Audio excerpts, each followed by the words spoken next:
یعنی اگر زنی ہے، یعنی اب ہم اخبار اس میں ان کو بھی کوئی اختلاف نہیں، مسئلے کو اور زیادہ سلجھانے کی کوشش کر رہے ہیں۔ اگر وہ زنی ہے تو کہتے ہیں کہ دو صورتیں ہو جائیں گی۔ ایک صورت یہ ہے کہ ہم یرجع الی اصل قطعی، ہمارے پاس یا تو دینت کی کوئی بنیاد موجود ہے یا قرآن کی کوئی بنیاد موجود ہے یا کوئی بات موجود ہے، یعنی کوئی قطعی اصل موجود ہے، یہ اس کی فرق ہے۔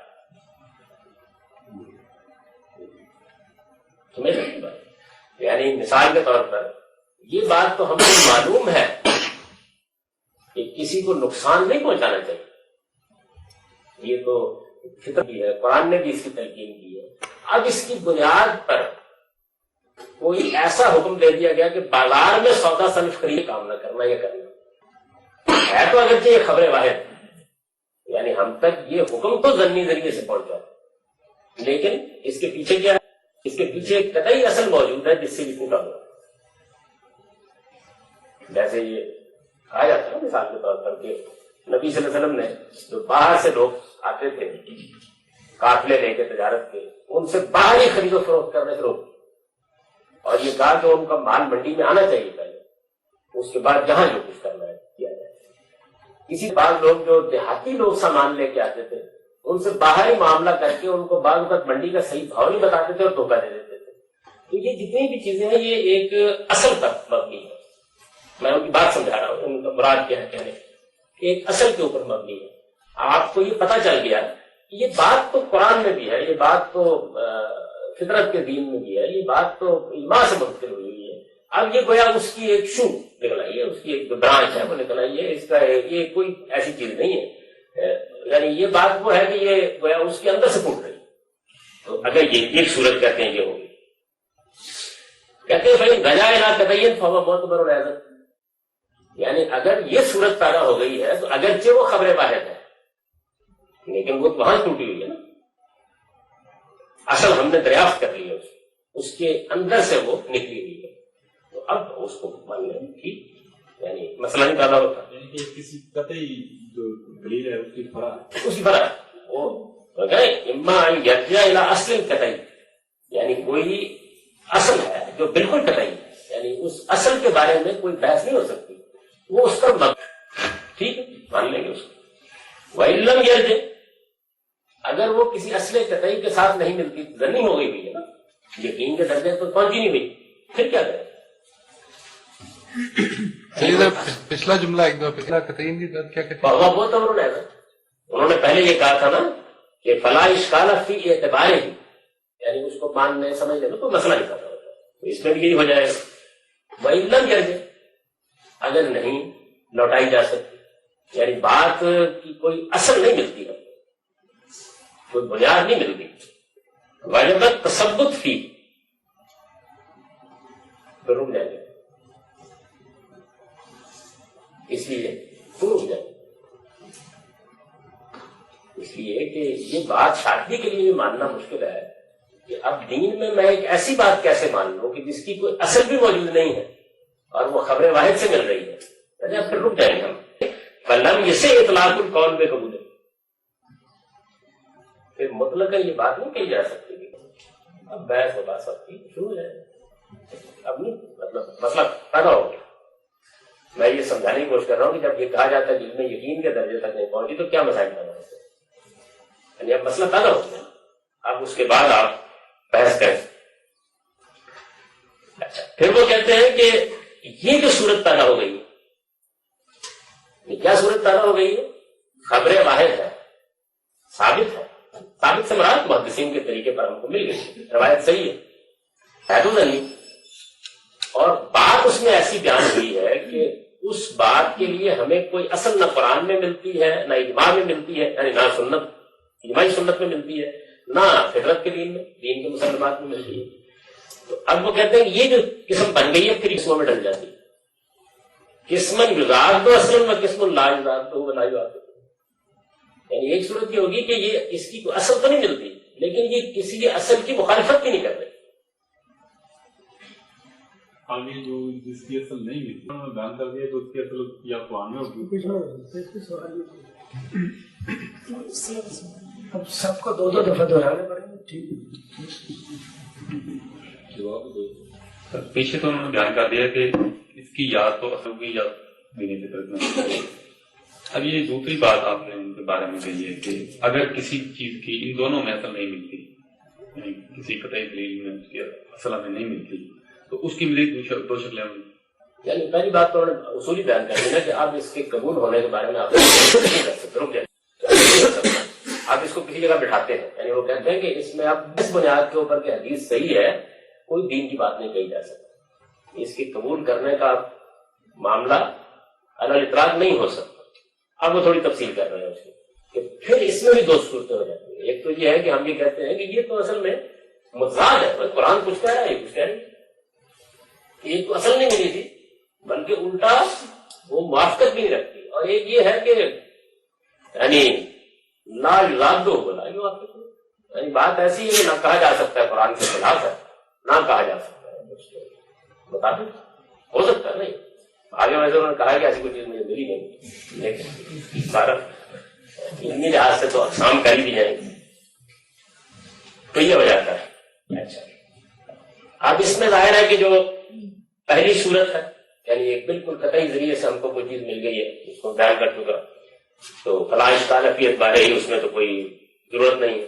دوسری قسم یعنی جس میں کوئی اصل مل جاتی ہے کوئی ظنی چیز اصل مل جاتی ہے، اس کے بارے میں بھی زیادہ مسئلہ نہیں پیدا ہوتا، اس لیے کہ اب ہمارے پاس ایک بنیاد موجود ہے، اس پہ ہم کہہ دیتے ہیں کہ اس کی فرع ہے، اس وجہ سے اس کو بھی قبول کرنے میں کوئی مسئلہ نہیں، کوئی پرابلم نہیں پیدا ہوتا. یہ دو صورتیں تو ٹھیک ہے.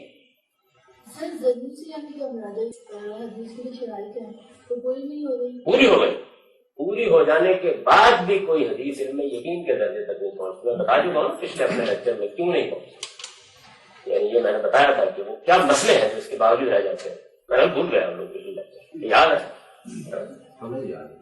یاد ہے میں نے عرض کیا تھا کہ سند میں وہ کیا خراب باقی رہ جاتے ہیں حقیقت کے باوجود. اور اگر اس میں بھول گیا ہو دوبارہ سن لیجیے، اور اگر سننے کا موقع نہ ہو تو ہمارے استاد مولانا مینا سے اسلائی کی جو کتاب ہے ماجد قبر حدیث، اس میں ایک پورا باب ہے سند کے خلاف، انہوں نے بیان کیا کہ وہ کیا چیزیں ہیں. یعنی وہ تو سب مانتے ہیں کہ وہ خلا ہے، کچھ نہیں کہا جا سکتا. تو تیسری صورت یہ تھی نا کہ جو اصل قطعی کے معارض ہو گئی، خلاف ہو گئی، تو کہتے ہیں کہ اما ثالث فهو ظنی المعارض لاصل قطعی فمردود بلا اشکال، یعنی اس کو تو ہر حال میں رد کر دیا، یعنی اس میں تو دو رائے نہیں ہوئی. اصل قطعی کے ساتھ وہ معارض کھڑی ہو گئی، خلاف ہو گئی، دین فطرت کے کسی مسلمان ہے، کسی اجماعی سنت کے خلاف ہے، تو وہ تو ہر حال میں رد کر دیا.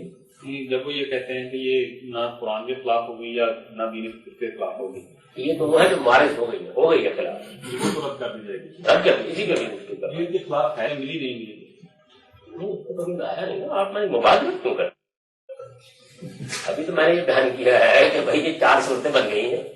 پہلی صورت جو ہے وہ بالکل قطعی ہے، اس میں تو بحث نہیں ہوگی. دوسری میں ہمیں اصل مل گئی ہے، مسئلہ حل ہو گیا.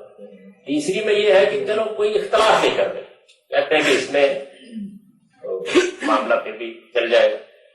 اچھا یعنی تیسری وہ ہے کہ جس میں اختلاف کر رہی ہے تو وہ تو مردود. اب چوتھی جو ہے اس کا کیا کیا جائے، کہتے ہیں کہ فہو فی محل نظر، اس پر عمل نہیں کرو، غور فرماؤ. تو آگے اس کی بہت تفصیل ہے، مطلب میں نے آپ کو ایک معلوم بتا دیا کہ اخبار احاد جو ہے، یعنی میں تشریح کر رہا ہوں اس اپنے ایک جملے کی، دوسری سے جو علم حاصل ہوتا ہے وہ کبھی علم یقین کے درجے تک نہیں پہنچتا. مطلب یہ ہے کہ میں نے کوئی ایسے ہی بات نہیں بیان کر دی، یہ مسئلہ ان سارے مراحل سے گزرا ہے علم کا. اچھا ہماری تاریخ میں بعض بزرگ ایسے بھی ہیں جو اس سے بالکل مختلف آئے رہتے ہیں، اور وہ یہ کہتے ہیں کہ نہیں، خبر واحد جو ہے اس سے یقینی میں چاہتا ہوں کہ ان کا موقع پر استدلال بھی آپ کے ساتھ، یعنی عام طور پر ہماری امت کے علماء محققین یہی کہتے ہیں. میں نے آپ سے احناف، شافعی، مالکی، حنابلہ، یہ تو مالکی ہیں اور بڑے جلیل قدر آدمی ہیں. ان کی کتاب کو مالکی مذہب کا بیان نہیں بلکہ اس امت کے اندر جو کچھ ہمارے پاس دین کا علم ہے اس کی بہترین کتاب ہے. اقبال نے بھی بہت سفارش کی ہے ریکنسٹرکشن میں، اس کتاب کو ضرور پڑھا ہے، بہت اعلیٰ درجے کی کتاب ہے، لیکن یہ زبان میں لکھی ہوئی ہے، اس میں علامہ اقبال کے لیے بھی سمجھنے میں مسائل ہی ہوں گے.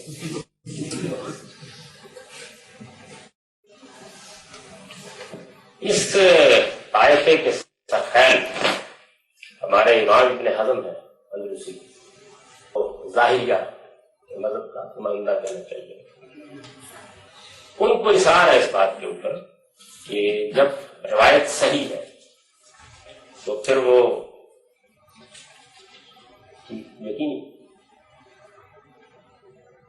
اس میں پھر کوئی خیال دلیل کیا ہوگی؟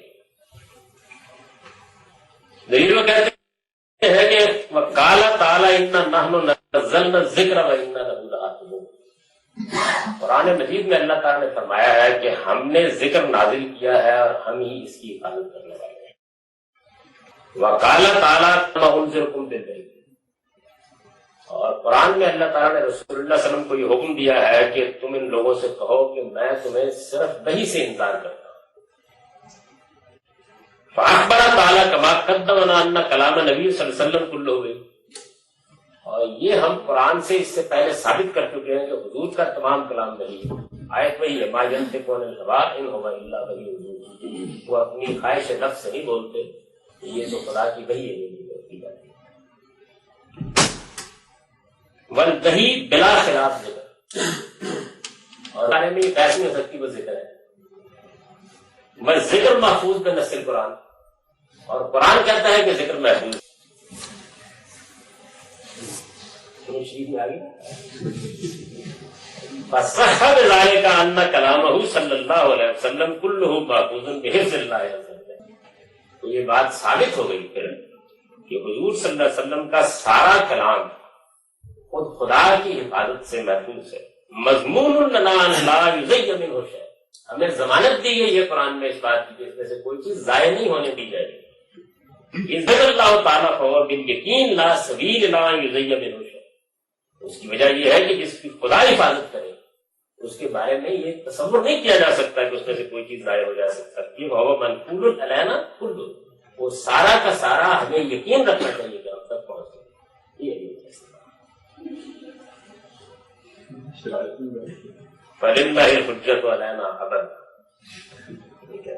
چنانچہ ان کا پھر جو اخبار احاد کے بارے میں جو ہمارے تمام محققین اور علماء ہیں، ان کا موقف یہ ہے کہ کیونکہ یہ یقین کے درجے تک نہیں پہنچتی، تو اس لیے یہ تو ہم کر لیں گے کہ بات معقول ہے، ٹھیک ہے، سمجھ میں آ رہی ہے تو عمل کریں گے اس پہ، اور بعض اعمال اس سے واجب بھی ہو جاتے ہیں ان کے نزدیک، جیسے ابھی ہم پڑھ چکے ہیں۔ لیکن یہ کہ یہ بات کہ اس کو ماننا ضروری ہے، یہ واجب نہیں ہوتا۔ تو اصطلاح میں بیان کرتے ہیں کہ خبر وارد ہے یوجب العمل بالعلم، یعنی یہ اس کے ماننے کو لازم نہیں کرتی اس بات کو، عمل بتا ٹھیک ہے ہو گیا، یہ سب کہتے ہیں۔ ابن حزم اس کے برعکس یہ کہتے ہیں فہذا یعنی خبر وارد اذ اتصل بروایت العدول الى رسول اللہ صلی اللہ علیہ وسلم وجب العمل به ووجب العلم بصحته، وہ کہتے ہیں کہ دونوں چیزیں ضروری ہیں، عمل بھی اس سے واجب ہوگا اور اس کو صحیح ماننا بھی دینی لحاظ سے ہے، یعنی آپ اس کے بارے میں گفتگو نہیں کروا سکتے۔ تو یہ حضم کرنا ہوگا، اس سب کچھ کو مان کیوں نہیں لیتے، سب کچھ کو مان کیوں نہیں لیتے؟ ایک منٹ رہے، آپ بند کیے کتنا لگتا ہے؟ ایک منٹ، مولوی صاحب کا سوال کرو۔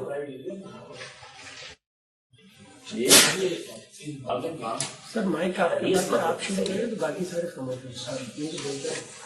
جو صحیح ہے۔ سر یہ جو اسٹیٹمنٹ ہے یوجب العمل ولا یوجب العلم، اس میں عام طور پر یہ سمجھا جاتا ہے کہ یہ اس سے مراد علم سے مراد ایمانیات کی مباحث ہیں، یہ نہیں ہے یہاں پر۔ اس کا مطلب ہے کہ اس بات کو ماننا ضروری ہے۔ ٹھیک ہے، جیسے مثلاً اگر کوئی آدمی قرآن کی کسی آیت کا انکار کرتے تو آپ تکفیر کریں گے اس کی، لیکن جب ایک خبر کا ماننا ہی ضروری نہیں ہے تو اس پر عمل کرنا کیوں ضروری ہے، یہ بھی پھر ایک اس پر بھی ضروری ہے۔ یہ تو نہیں ہے کہ آپ کو اس بنیاد پر ہم کٹہرے میں کھڑا کرتے ہیں کہ آپ اس کے بارے میں تردد کرتے ہیں، لیکن یہ ہے کہ اگر بات معقول ہے تو آپ عمل تو کیجیے۔ یہ ہاں، تو یہ میں نے آپ کے سامنے ایک تصویر کر دی ہے کہ یہ میں نے جملہ لکھا ہے، اس کا مطلب کیا ہے۔